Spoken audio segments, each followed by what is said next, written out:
जय श्री राम, जय हनुमान, पतित पावन राजा राम। बालकांड को आगे बढ़ाते हैं। श्री रामचरितमानस में जो बालकांड हमने चालू किया है उसको आगे बढ़ाते हैं। प्रभु श्री राम की वंदना करते हैं। मंगल भवन अमंगल हारी, द्रवहु सुदशरथ अजिर बिहारी।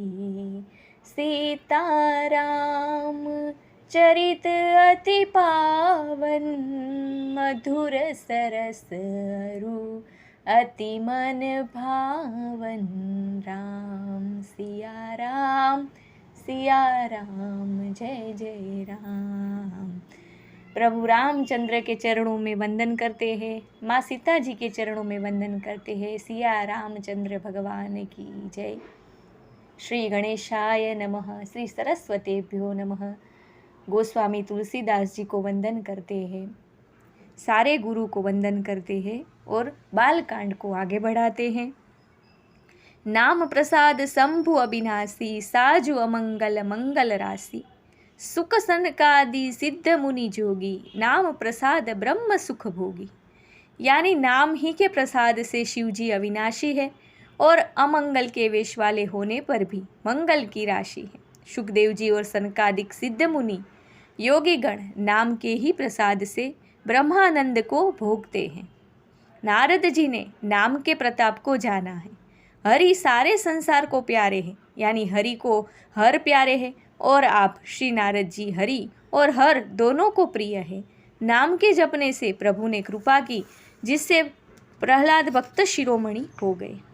ध्रुव जी ने ग्लानि से यानी विमाता के वचनों से दुखी होकर सकाम भाव से हरि नाम को जपा और उसके प्रताप से अचल अनुपम स्थान यानी ध्रुव लोक प्राप्त किया। हनुमान जी ने पवित्र नाम का स्मरण करके श्री राम जी को अपने वश में कर रखा है। नीच अजामिल, गज और गणिका यानी वेश्या भी श्री हरि के नाम के प्रभाव से मुक्त हो गए। मैं नाम की बड़ाई कहाँ तक कहूँ, राम भी नाम के गुणों को नहीं गा सकते। कलयुग में राम का नाम कल्पतरु यानी मनचाहा पदार्थ देने वाला और कल्याण का निवास यानी मुक्ति का घर है, जिसको स्मरण करने से भांगसा यानी निकृष्ट तुलसीदास तुलसी के समान पवित्र हो गया। केवल कलयुग की ही बात नहीं है, चारों युगों में, तीनों कालों में और तीनों लोकों में नाम को जपकर जीव शोक रहित हुए हैं। वेद पुराण और संतों का मत यहाँ है कि समस्त पुण्यों का फल श्री राम जी के या राम नाम में प्रेम होना है। पहले सत्य युग में ध्यान से, दूसरे त्रेता युग में यज्ञ से और द्वापर में पूजन से भगवान प्रसन्न होते हैं। परंतु कलयुग में केवल पाप की जड़ और मलिन है। इसमें मनुष्य का मन पाप रूपी समुद्र में मछली बना हुआ है, अर्थात पाप से कभी अलग होना ही नहीं चाहता। इससे ध्यान, यज्ञ और पूजन नहीं बन सकते हैं। ऐसे कराल कलयुग के काल में तो नाम ही कल्प वृक्ष है, जो स्मरण करते ही संसार के सब जंजालों को नाश कर देने वाला है। कलयुग में यह राम नाम मनोवांछित फल देने वाला है। परलोक का परम हितैषी और इस लोक का माता पिता है, अर्थात परलोक में भगवान का परम धाम देता है और इस लोक में माता पिता के समान सब प्रकार से पालन और रक्षण करता है। कलयुग में न कर्म है, न भक्ति है और न ज्ञान ही है। राम नाम ही एक आधार है। कपट की खान कलयुग रूपी काल नेमी के मारने के लिए राम नाम ही बुद्धिमान और समर्थ श्री हनुमान जी है। राम नाम श्री नृसिंह भगवान है। कलयुग हिरण्यकश्यप है और जप करने वाले जन प्रहलाद के समान है। यह राम नाम देवताओं को शत्रु यानी कलयुग रूपी दैत्य को मारकर जप करने वालों की रक्षा करेगा। अच्छे भाव यानी प्रेम से, बुरे भाव वैर से, क्रोध से या आलस्य से किसी तरह से भी नाम जपने से दसों दिशाओं में कल्याण होता है। उसी परम कल्याणकारी राम नाम का स्मरण करके और श्री रघुनाथ जी को मस्तक नवाकर मैं राम जी के गुणों का वर्णन करता हूँ। मोरी सुधारी ही सो सब भांति, जासु कृपा नहीं कृपा धाती। राम सुस्वामी को सेवकु मोसो, निज देसी देखी दया निधि पोसो। वे श्री राम जी मेरी बिगड़ी सब तरह से सुधार लेंगे, जिनकी कृपा कृपा करने से नहीं अघाती। राम से उत्तम स्वामी और मुझ सरीखा बुरा सेवक, इतने पर भी उन दयानिधि ने अपनी ओर देखकर मेरा पालन किया है। लो कहू बेद सुसाहिब रीति, बिनय सुनत पहचान प्रीति। गनी गरीब ग्राम नर नागर, पंडित मूढ़ मलिन उजागर। लोक और वेद में भी अच्छे स्वामी की यही रीति प्रसिद्ध है कि वह विनय सुनते ही प्रेम को पहचान लेता है। अमीर गरीब, गवार नगरवासी निवासी, पंडित मूर्ख बदनाम या यशस्वी, सुकवि कुकवि, सभी नर नारी अपनी अपनी बुद्धि के अनुसार राजा की सराहना करते हैं। और साधु, बुद्धिमान, सुशील, ईश्वर के अंश से उत्पन्न कृपालु राजा सबकी सुनकर उनकी वाणी, भक्ति, विनय और चाल को पहचान कर सुंदर मीठी वाणी से सबका यथा योग्य सम्मान करते हैं। यह स्वभाव तो संसारी राजाओं का है। कौशलनाथ श्री रामचंद्र जी तो चतुर शिरोमणि हैं। श्री राम जी तो विशुद्ध प्रेम से ही रीझते हैं, पर जगत में मुझसे बढ़कर मूर्ख और मलिन बुद्धि और कौन होगा। तथापि कृपालु श्री रामचंद्र जी मुझ दुष्ट सेवक की प्रीति और रुचि को अवश्य रखेंगे, जिन्होंने पत्थरों को जहाज और बंदर भालुओं को बुद्धिमान मंत्री बना लिया। सब लोग मुझे श्री राम जी का सेवक कहते हैं और मैं भी बिना लज्जा संकोच के कहलाता हूँ। कहने वालों का विरोध नहीं करता। कृपालु श्री राम जी इस निंदा को सहते हैं कि श्री सीतानाथ जी जैसे स्वामी का तुलसीदास सा सेवक है। यह मेरी बहुत बड़ी ठिठाई और दोष है। मेरे पाप को सुनकर नरक ने भी नाक सिकड़ ली है, अर्थात नरक में भी मेरे लिए ठोर नहीं है। यह समझकर मुझे अपने ही कल्पित डर से डर हो रहा है, किंतु भगवान श्री रामचंद्र जी ने तो स्वप्न में भी मेरी इस ठिकाई पर, दोष पर ध्यान नहीं दिया है। वरम मेरे प्रभु श्री रामचंद्र जी ने तो इस बात को सुनकर, देखकर और अपने सूचित रूपी चक्षु से निरीक्षण कर मेरी भक्ति और बुद्धि की उल्टी सराहना की। क्योंकि कहने में चाहे बिगड़ जाए, अर्थात में चाहे अपने को भगवान का सेवक कहलाता रहूं, परंतु हृदय में अच्छापन होना चाहिए। हृदय में तो अपने को उनका सेवक बनने योग्य नहीं मानकर पापी और दीनहीन मानता हूँ। यह अच्छापन है। श्री रामचंद्र जी भी दास के हृदय की अच्छी स्थिति जानकर रिझ जाते हैं।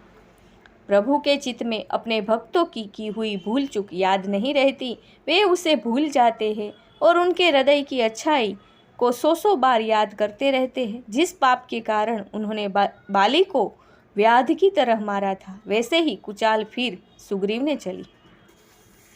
वही करनी विभीषण की थी, परंतु श्री रामचंद्र जी ने स्वप्न में भी उसका मन में विचार नहीं किया। उल्टे भरत जी से मिलने के समय श्री रघुनाथ जी ने उनका सम्मान किया और राजसभा में भी उनके गुणों का बखान किया।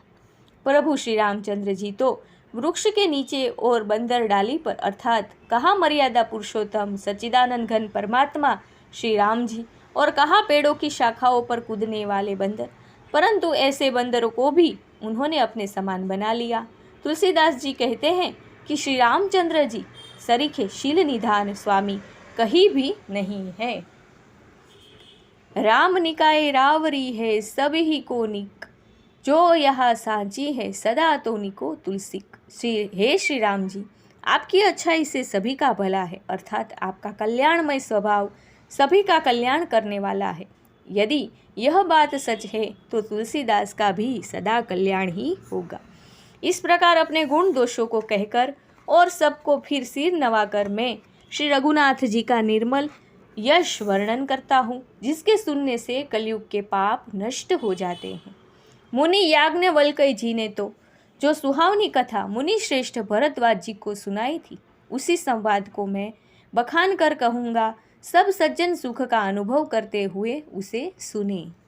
शिव जी ने पहले इस सुहावने चरित्र को रचा, फिर कृपा करके पार्वती जी को सुनाया। वही चरित्र शिव जी ने काकभूषुंडी जी को राम भक्त और अधिकारी पहचान कर दिया।